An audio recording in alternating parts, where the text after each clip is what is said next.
नमस्तुभ्यं श्री शिवाय नमस्तुभ्यं श्री शिवाय नमस्तुभ्यं श्री शिवाय नमस्तुभ्यं श्री शिवाय नमस्तुभ्यं भोला सब दुख काटो हमारा, ओ भोला सब दुख काटो हमारा।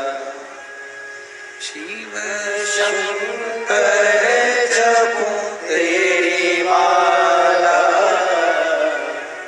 भोले बाबा जपूं तेरी माला, भोला सब दुख काटो हमारा, ओ भोला सब दुख काटो हमारा।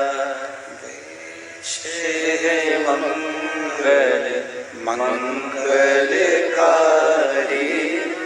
वेश है मंगल मंगलकारी, शमशान वासी हमारा, शमशान वासी हमारा, ओ भोला सब दुख काटो हमारा, ओ भोला सब दुख काटो हमारा।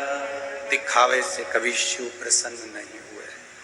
आप दिखावे से दूर रहेंगे, बाबा भोलेनाथ आपके करीब में रहेंगे। ये जितने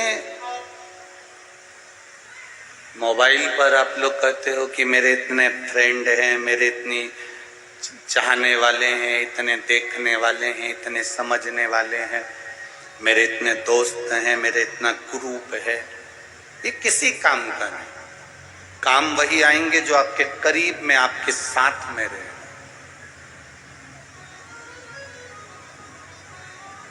दुख की घड़ी में वही साथ देगा जो तुम्हारा पास में रह रहा,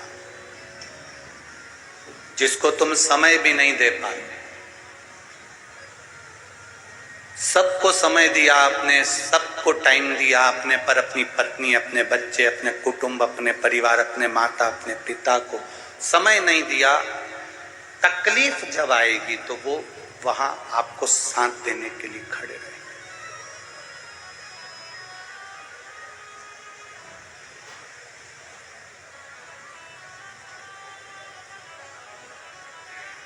माता सीता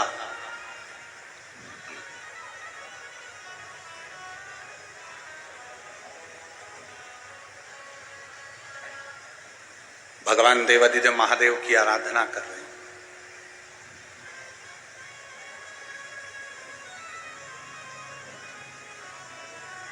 इनके मन में एक इच्छा जागृत हुई कि मैं वन में रह रही हूं,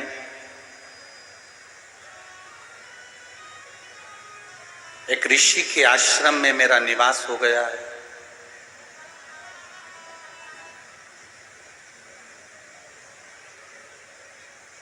गुरु वाल्मीकि बाबा से पूछा, गुरुदेव ये बताओ कि मुझे राम का दर्शन कैसे हो जाए, कैसे?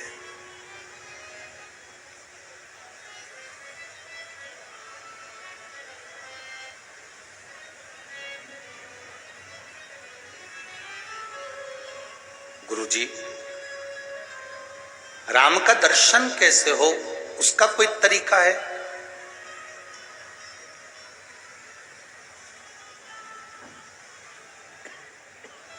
कहा,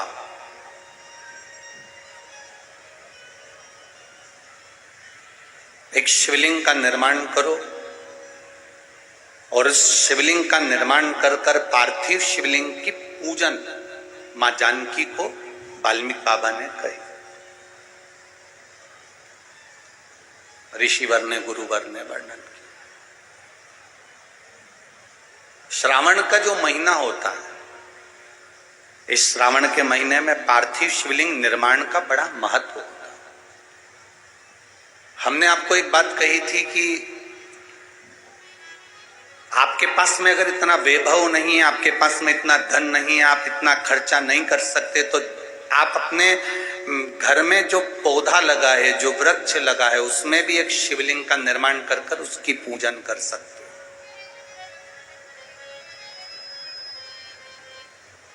पर पार्थिव शिवलिंग का पूजन, आराधना, अर्चना करना चाहिए। अभी जो ये कथा होगी, ये कथा 7 तारीख को यहाँ पर तिल्दा नेवरा में पूरी हो जाएगी। उसके बाद में जो कथा होने वाली है दतिया में माँ पीताम्बरा के धाम में, धुमेश्वरी माता के धाम में, वो पार्थिव शिवलिंग शिव महापुराण की कथा है। वहां पर वो कथा का समय तारीख तो 10 तारीख से 14 तारीख तक 5 दिन माँ पीताम्बरा के धाम में रहेंगे, माँ धुमेश्वरी के धाम में रहेंगे।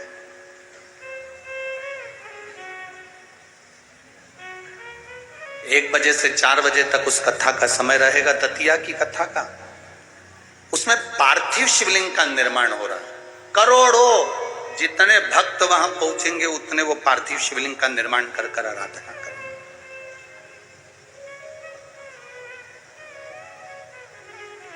गुरु जी ने कहा, वाल्मीकि बाबा ने, कि आप, ऋषिवर ने कह दिया कि आप शिवलिंग का निर्माण करो, आराधना करो।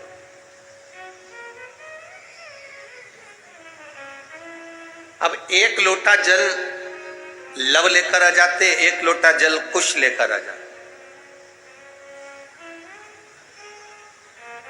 एकांत में माता जगत जननी ने, मां सीता ने, जानकी जी ने एकांत में एक शिवलिंग का निर्माण कर लिया और उस शिवलिंग का निर्माण कर कर उसका पूजन, लव लोटा भरकर जल लाते, कुश लोटा भरकर जल लाते। मां उन लोटा भर के जल को 2 हाथों में लेकर भगवान शंकर के ऊपर समर्पित करती है मां।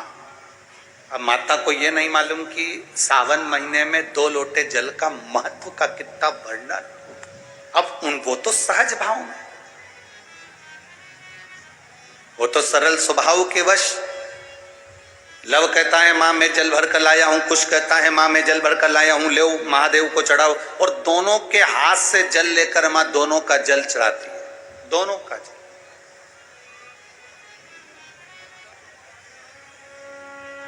अब उस जल का प्रमाण क्या हुआ? स्कंद पुराण में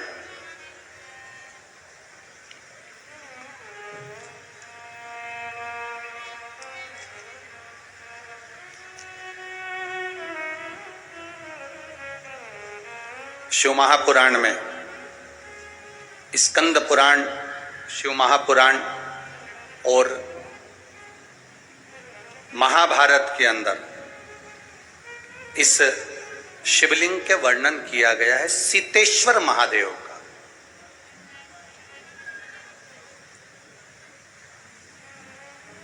कभी मौका मिले नैनीताल, और नैनीताल में जो वन क्षेत्र है जो सिंहों के लिए, शेरों के लिए, जीवों के लिए रखा गया है, उस क्षेत्र में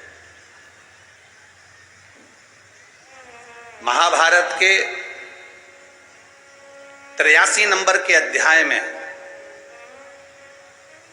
और 48 नंबर श्लोक से लेकर 60 नंबर श्लोक में सीतेश्वर महादेव का वर्णन है।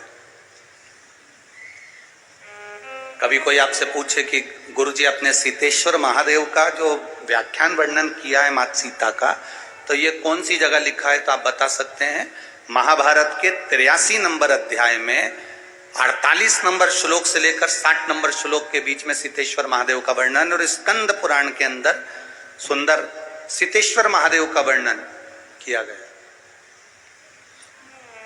अब मां लव भी 1 लोटा जल ला रहे हैं, कुछ भी एक लोटा जल ला रहा है। अब दोनों का जल लेकर माता सीता जी ने शंकर भगवान को समर्पित करना प्रारंभ करा। अब इनको ये ज्ञात नहीं हुआ कि सावन में 2 लोटे जल का स्मरण, अर्थात वाल्मीकि बाबा ने, गुरु जी ने तो कहा था कि शिव जी की आराधना करो, पार्थिव शिवलिंग का निर्माण करो, पूजन करो, आराधना करो। अब सरल भाषा में तो हम भी ऐसे ही कह देते हैं कि आप देखो ज्यादा नहीं बने अपने घर में, अगर आप बार बार शिवलिंग का निर्माण नहीं कर सकते तो जहां तुम बगीचा हो, तुम्हारे घर के बाहर कोई गमला हो जिसमें पौधा लगा हो, उसी में ऐसे मिट्टी को थोड़ा सा उठाकर शिवलिंग बना लो और उसकी पूजन कर लो, वहीं पर उसका विसर्जन कर दो। अलग से कहीं विसर्जन करने की जरूरत ही नहीं। पूजन करा, विसर्जन करा।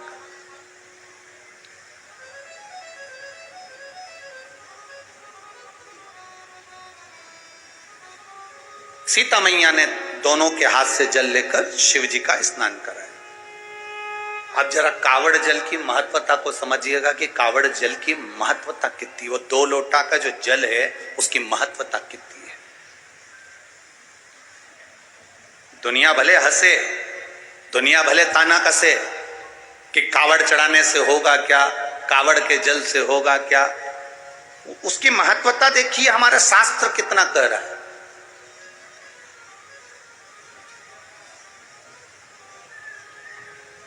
मां ने जल हाथ में लेकर माता जानकी जी ने वो जल समर्पित करा, बस प्रार्थना करी, बाबा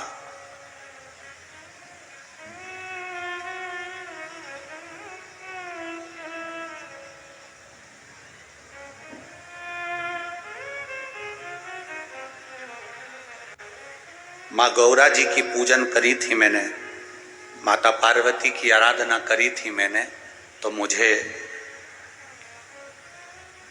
श्री राम जैसे पति मिले हैं। पर बाबा मेरा त्याग हो गया, मैं वन में आ गई हूं। प्राण त्यागने से पहले एक बार मेरे स्वामी का मैं दर्शन करना चाहती हूं, केवल एक बार।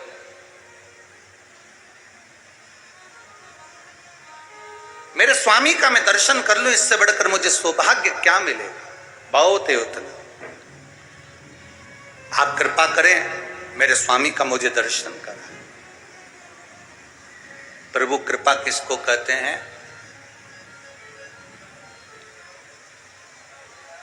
प्रभु की करुणा किसको कहते हैं?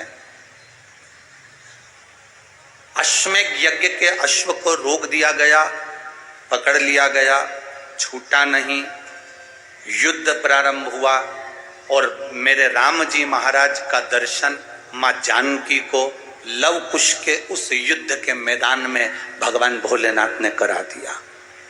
प्रभाव देखिएगा, दर्शन हुआ माता जानकी जी को।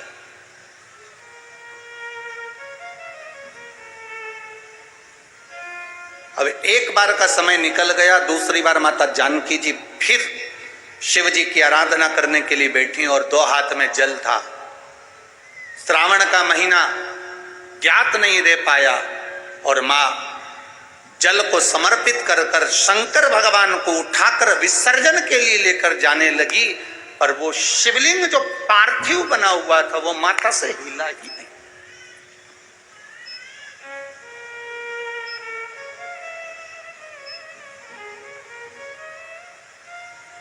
नैनीताल में जिस जगह पर सीतेश्वर महादेव है उस गांव का नाम सीताबनी है। गांव का नाम याद रखिएगा, सीताबनी। कभी मौका लगे और आप लोग नैनीताल जा रहे हैं घूमने के लिए तो एक बार मन करना कि मैं सीताबनी जाऊं और सीताबनी